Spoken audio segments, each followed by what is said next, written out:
Good afternoon, ladies and gentlemen. It is 22nd of November, 2020. Coming up the Crusty Connect podcast. Freedom, fines, and the big reset. And then some. All that and more coming up the Crusty Connect podcast. Stay tuned. Because I am hard, you will not like me. There is no racial bigotry here. Here you are all equally worthless. This is the Crusty Canuck Podcast, a Canadian veteran's point of view on politics, social, economic issues, and life. Here's Crusty. That's right, ladies and gentlemen, coming back to you again. This beautiful 22nd of November, 2020. Snow all over the country, weather patterns disrupting our lives, and of course, as the title says, freedom, ? Fines, and the big reset. So, of course, the past week in the news recently, there's been a lot of issues in regards to the so-called big reset conspiracy that, of course, our beloved Mr. Potato Sock Bucket has denied, even though he has openly admitted to the United Nations about a big reset. And, of course, Manitoba and Ontario increasing their fines if you're not going to follow the rules, hence the lockdowns. Now, before I begin, I'll have to say listener and viewer discretion is advised. I do use bad language. So that's get that out of the way, just in case somebody gets offended over an F-bomb or a B-bomb or this bomb or that bomb during this podcast. So, and if you do like and hear what you say, please comment and like and share around, all that good stuff. Help the algorithm, help us independent folk get our words out there. Right? If you feel like donating, please donate. Just follow the links in the description and join the page if you can. For $1.99 a month, you can get yourself a good subscription to the Crusty Connect podcast and YouTube. Every time I do a live stream, you get a shout out and an actual round of applause. I can pre-record it for you if you like, or just shout out your name and give you accolades where they are due. So without further ado, carrying on with this whole freedom and fines and reset BS. Premier Brian Pallister of Manitoba has instigated quite the bit of malarkey going on in Manitoba right now as we speak, especially in regards to the whole lockdown. Now, I'll just sum it up. I'll have links in the description to back this up, but basically a lot of shops in Manitoba are being shut, are being closed, or basically only allowed to open up certain items, i.e. essential items, what the government deems to be essential for you consumers out there. Now, luckily, I'm not in Manitoba, but needless to say, it's part of our country, just the same as any other province, and it's not fair. All in the name of this beer bug and this scare tactic to thwart the second wave. Now, what I don't understand is that Ontario and Manitoba alike are promoting these lockdowns for the sake of safety. 1 minute you'd have Premier Doug Ford of Ontario sitting there saying, okay, I'm pleading with you people, stay here, stay there, don't do this, don't do that, shop locally, help the local shops out, help local businesses out. And yet they promote curbside or basically pickup items, right? They promote the whole curbside mentality and pick this up and do things online. Yet, in the meantime, sitting there with his fingers crossed behind his back to shop local. Now, which is it? Which is deemed essential, right? The people that are working, that have steady employment, that are making a steady income, now you're telling them where they can buy things and what they can buy and cannot buy. So are you gearing towards people relying on the online services? Now, I think Amazon and some of the bigger companies are great to have some of the products that you can purchase through them, via them, right? Whether you get delivered to your door or your post box or your mailing address, right? That's a good thing. That's a convenient thing. But people that are losing work, they're relying on CERB and CEBA payments alike, who all of a sudden are on a fixed income, and you're telling them where they can go and where they can't go and what's essential, what isn't essential. You walk into a giant corporation, i.e. like Walmart or Costco or any other bigger store for that matter, and you're seeing items being taped off. Basically, little no-go zones in certain shops. You're allowed to buy the essentials. Well, what is deemed as essential? Okay, toothbrushes, toothpaste, shampoos, hygiene products, first aid products.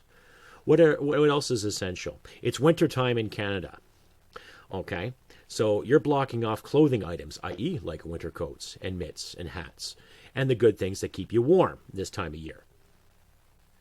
So where's the logic in that, ladies and gentlemen? Right?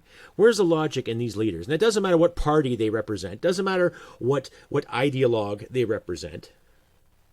It's fear. Pure and simple. Okay? Who are these so-called know-it-alls and these so-called officials to tell you what's essential, what's not essential? You can go buy liquor. You can buy tobacco, right? You can go to certain pharmacies and grab prescriptions if you need them.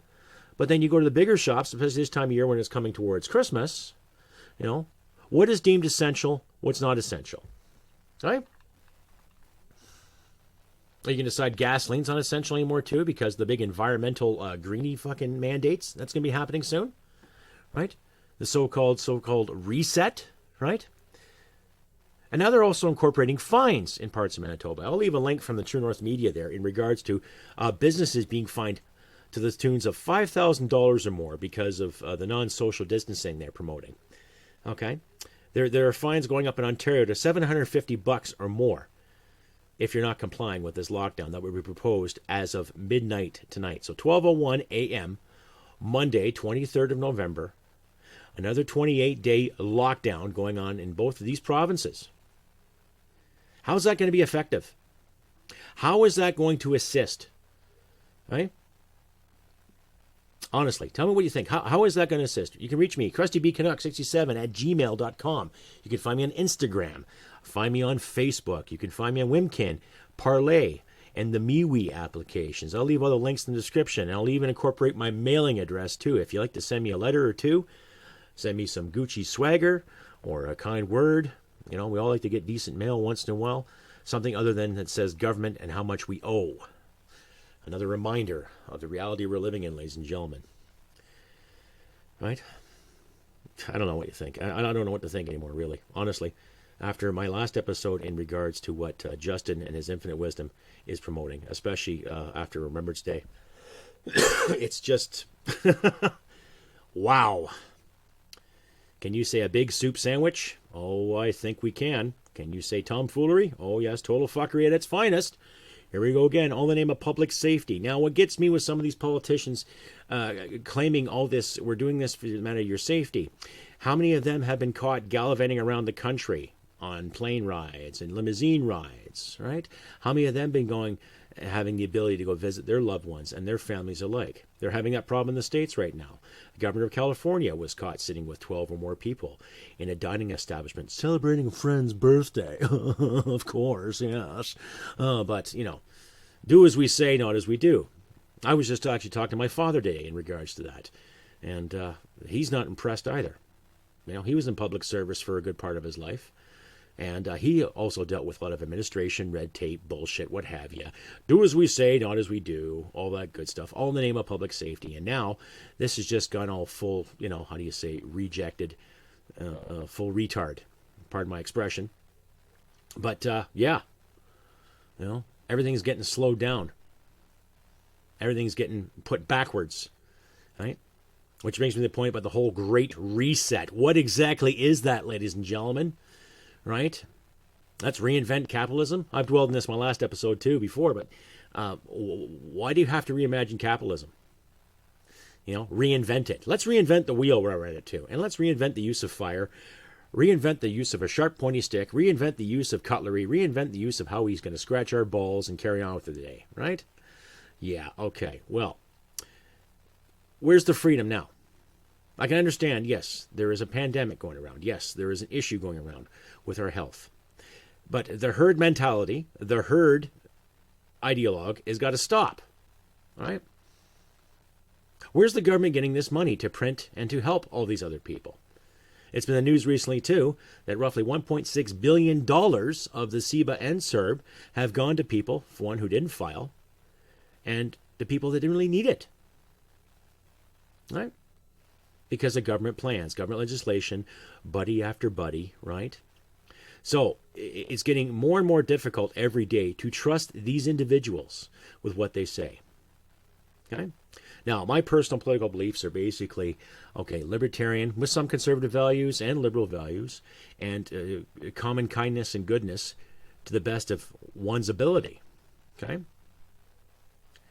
And yet when I look at these leaders making these decisions, create more lockdowns and hand out fines like candy, where are people going to get this money to pay for these fines if they get caught doing something quote-unquote unsafe?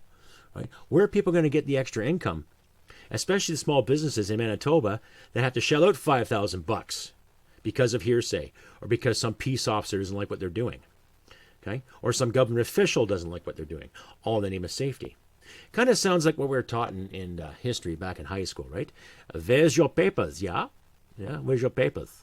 Do you have permission to be here? Mm-hmm. Yeah, well, do you have permission to do this? Yes. Do you have permission to do that? I don't think so.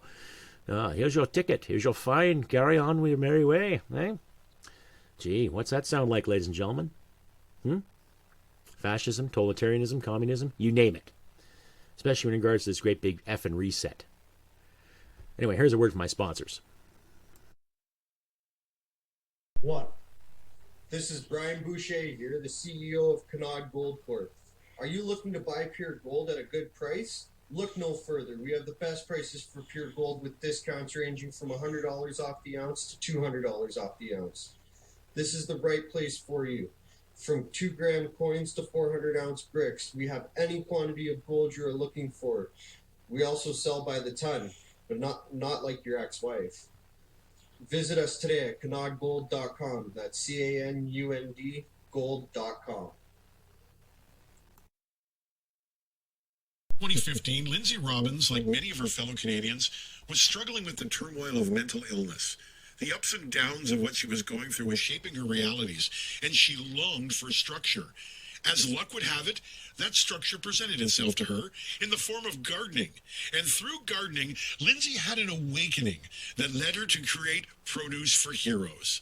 Lindsay realized that our veterans were going through their own mental struggles, and through her own experience, she realized the power of community. By desiring to help the way that she had been helped, she has created a program that provides relief to veterans. Her food program, which aims to provide veterans and their families relief from the stresses of food insecurity and help alleviate the cost of living for those that have sacrificed so much for their country. Whether it's through directly contacting Produce for Heroes or through a friend's referral, all veterans and their families living in Canada are welcome. By shining a light on the struggle of veterans and their families, Lindsay is hoping to get her fellow Canadians to hop on board and support Produce for Heroes and our great veterans. If you or a veteran you know needs help, ProduceForHeroes.com is a great place to start. That's right, ladies and gentlemen. Check out Scott and Brian at canongold.com and give Lindsay a shout at Produce for Heroes. I've talked to them personally, and they are great people. Anyway, carrying on. Freedom, fines, and more of this big reset. So, when I look at both of our countries, America and Canada, Canada and the United States alike, when you say America, you usually means North America. To a geographical term, it means North America, okay? And I'd like to think that we both have working democracies here. I'd like to think that, we have a parliamentary system that does its job. Now, yes, democracy is flawed. Yes, I understand that. But I'd sooner live in a democratic state than anything totalitarian or anything fascist or anything communist or anyone sitting there saying, do as I say or not, yes, of course. We all know that dilemma. We've all seen movies and read books about good triumphing over evil and all that good stuff. But I'm seeing, every day, more and more of this evil rearing its ugly fucking head. Okay? I'm seeing more people being compromised for the sake of the so-called public safety or for the greater good. Oh, gee, what's that sound like? Interesting. The whole do as I say, not as I do mentality has something that's been instilled in our lives for a very, very long time now. We've heard it when we were school kids, right? We heard it from our parents. Now we're hearing it from our employers and our elected officials, okay? And to mold us to being responsible human beings, right? But what I'm seeing right now is more of a panic, okay? Ever since this issue started, the powers that be knew way back in November of last year, a year ago, that something was on the horizon, something was in the works. Patty Haydu admitted it on CTV News. Dr. Tam admitted it on CTV News prior to January of this year, okay? They knew what was in the works. And come March, they said nothing except, okay, don't have to worry. Yeah, wear gloves. Don't wear gloves. Wear a mask. Don't wear a mask. Okay. Now what are they saying? Right? Social distance. Social distance. Don't do this. Don't do that. Right? No biggies. So it's really hard to believe anybody or anyone anymore for the sake of this. Okay? Now, common sense prevails. Now, where I train right now, I'm training for my new job. Okay? We have to wear masks indoors. Okay? And there was a little conflict there the other day with people wearing their masks outside. But it gets to the freaking point where you're breathing in the vapors and all this, and you're breathing heavy in the winter time, and it's cold outside, and you're looking at your machinery, you're looking at your buses and all that good stuff. And your face gets saturated and it gets cold. Okay? So you take the mask off. Breathe outside. Now, we came up with an SOP. Basically, when you're outside, you don't need your masks on. When we're inside training, okay, we'll put our masks on. Fine. Fair enough. Okay? But what gets me is that you're having people that are hired, you're having private security being hired by governments, monitoring people, whether they have a glove on or whether they have a mask on or whether they're washing their hands and whether they're social distancing or not, right? Even parts of metropolitan Toronto. Now, there's a story there from David Menzies from the Rebel News, who was actually in the Distillery District in Toronto, historical area, kind of a nice little spot. I remember seeing that years ago. But it's basically a public area. People can go out, mingle, get a drink, get a coffee, get nostalgia. And yet there was private security set there, kicking him off the property, saying it's private property. And yet it's in public domain. So there's all kinds of skullduggery and tomfoolery going around in regards to the name of protection, right? Whether it's provincial governments or private ownership, hiring thugs or hiring people to protect said city, you're not doing so well because you're creating nothing but dissension and dishonesty. Okay? All in the name of the public good. Right? I don't know how else do we say it. You don't need a PhD or a degree or any kind of BA or any kind of piece of paper to certify you to understand stupidity. Okay? So here's some of my suggestions right now, too. Keep local businesses open. Lay off the panic. Quit telling people what they can buy, what they cannot buy. Okay? This is not a totalitarian state. This is not communist China. This is not old former Soviet glory. This is not Cuba. This is not Venezuela. This is Canada.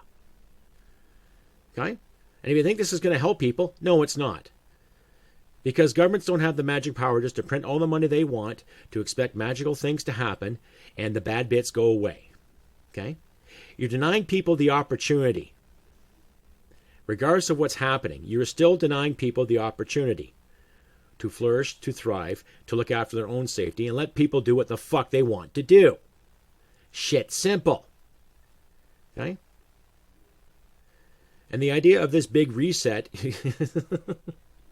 honestly, of course, it's coming from the mouths of billionaires and so-called experts when it comes to other people's money, right? Is it really going to help? Is it really going to help us? Is it going to help other greater good? Or it's going to line your pockets again? I think it's just going to line their pockets. It has nothing to do with you or me. No, it has nothing to do with Canadians or Americans or Brits or Germans or French, or free Chinese for that matter. It has a lot to do with the United Nations getting their hands in people's affairs and trying to mold and trying to conjure and trying to conquer too. Now, Sweden tried the herd mentality and it didn't work. And yet they kept their stores open. They had some subtle curfews, but they didn't throw around $5,000 fines like they are in Manitoba. And they didn't have private authorities or hired security officials policing the areas, handing people $750 tickets because they weren't social distancing, right? Like, where do you think this money's going to come from? When you tell people they can't go to work, you tell people to close up their stores, after you've encouraged people to shop locally, but then you take those local markets and you put your thumb on them. So where is it? What is it you're trying to encourage here? Hey? Obedience? What are we, your fucking dogs? No.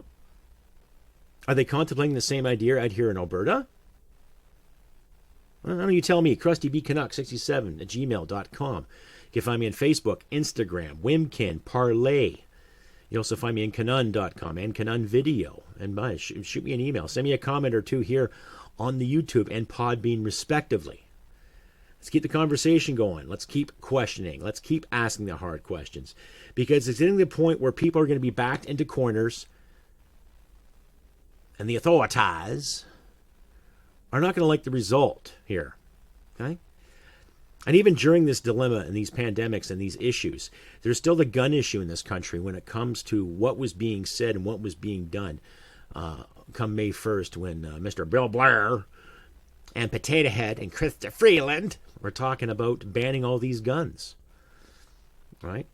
I'll leave some links in the description as well, too. Brian Lilley out of Toronto Sun wrote a good report in regards to the Prime Minister and, of course, his officials having a heads up on the illegal activity that was going on prior to the Nova Scotia shooting. So I'll let you decide, my listeners. And I say again, my listeners, for the sake of the algorithm, I will promote the whole listener and viewer discretion advisement. Yes, I'd use some bad words. So listen at your own risk, ladies and gentlemen.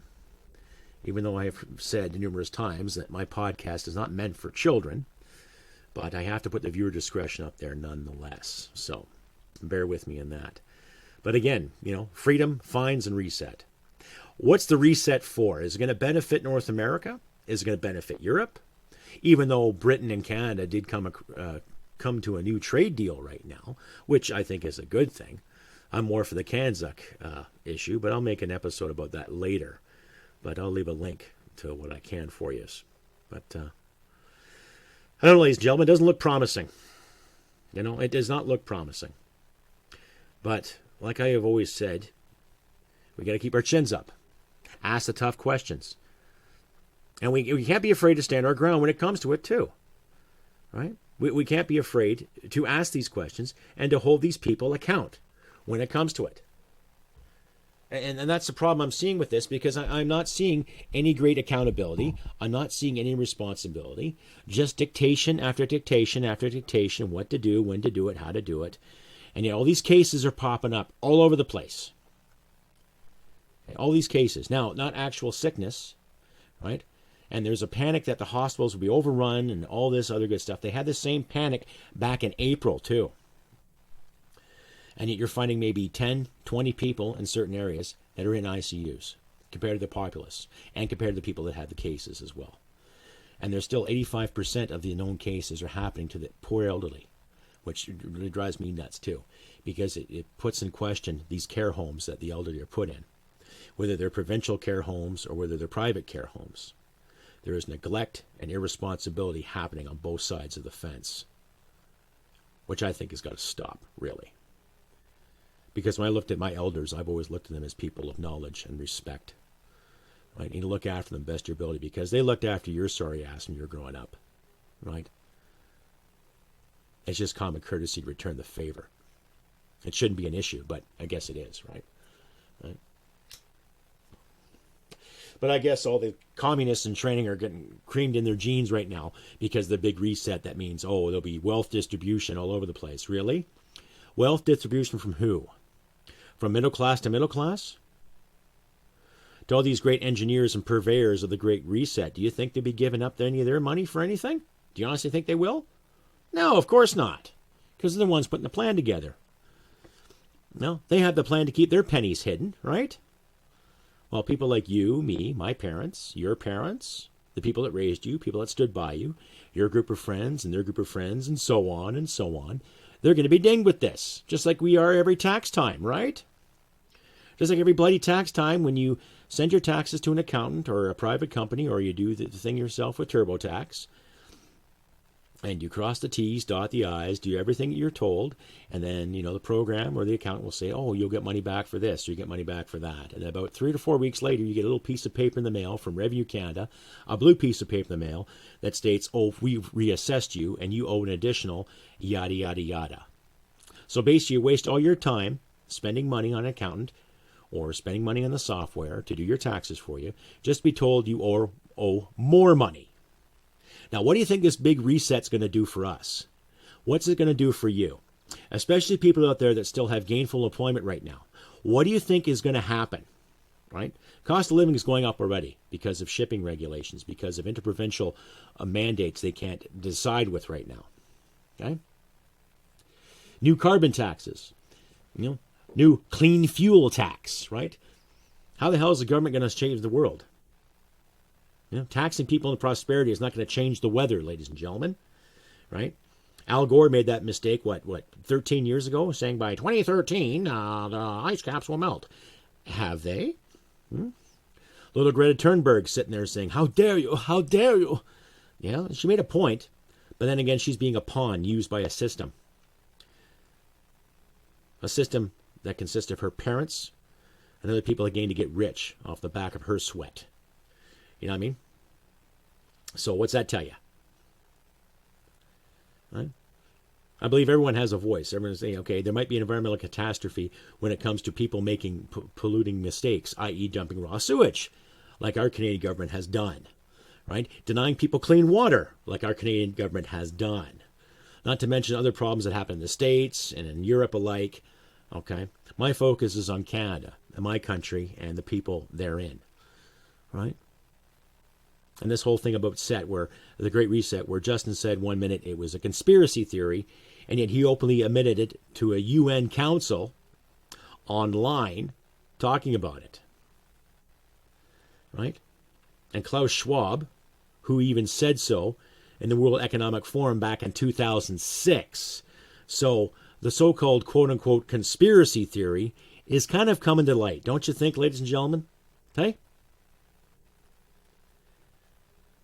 What do? Here's my solution. Again, ask the tough questions, stand our ground, and move around. Okay? Do what we can. We'll have to wait and see what our premier says, but to the people of Ontario and people of Manitoba, time for a freedom rally. Time to move around. Okay? Don't put up with the status quo. Who are these people to say what's essential and what's not? If you have the money to buy your son or daughter, your wife or your loved one, a winter jacket, go out and fucking do it. Okay? But it's also time for us neighbors and communities alike to work together. Okay? The government's not going to save us, folks. They've proven that. Doesn't matter if it's provincial or federal. Okay? It doesn't matter. We as communities, small, rural, bigger communities alike, do what we can. Right? Let's look at the Amish and let's look at the Mennonite and the Hutterite example. Okay? Look what they do. They're peace-loving people.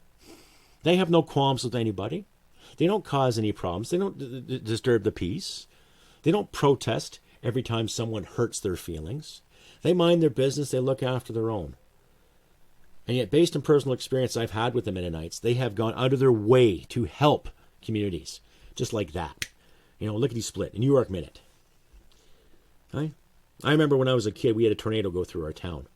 And it ripped up, a good half of the town itself. Luckily, there's only 2 people that were killed, but a few people were hurt. But a lot of barns, a lot of farms were destroyed because of that storm.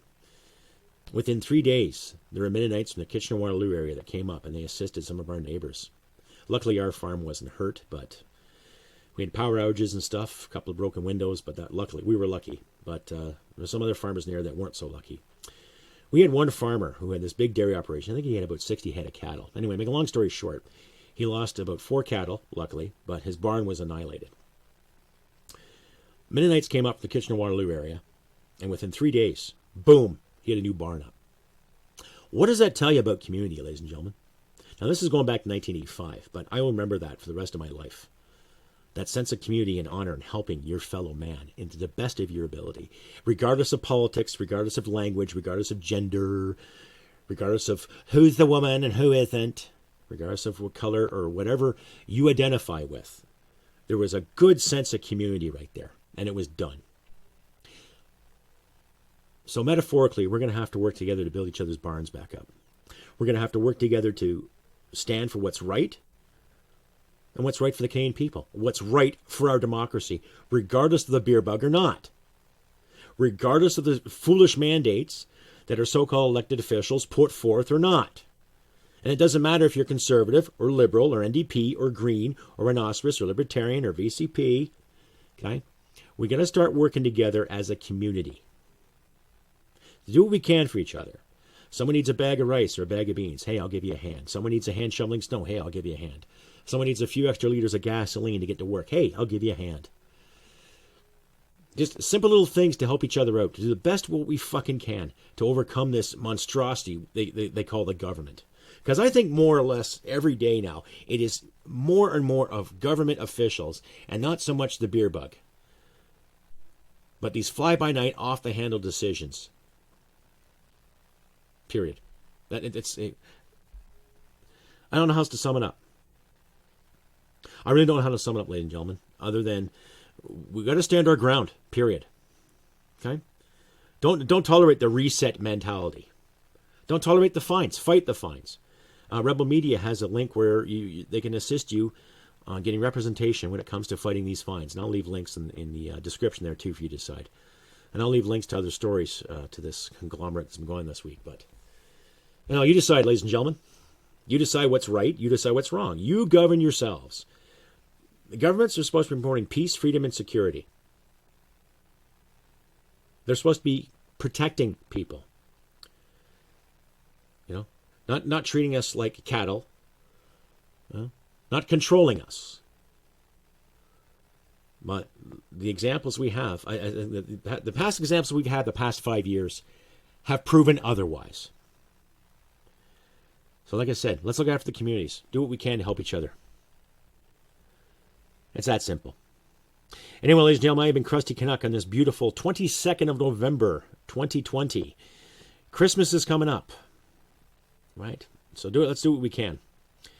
Let's weigh this and try to be sensible. Let's not try to use the violent means. Let's try to work together on this. But I got a feeling it's creeping.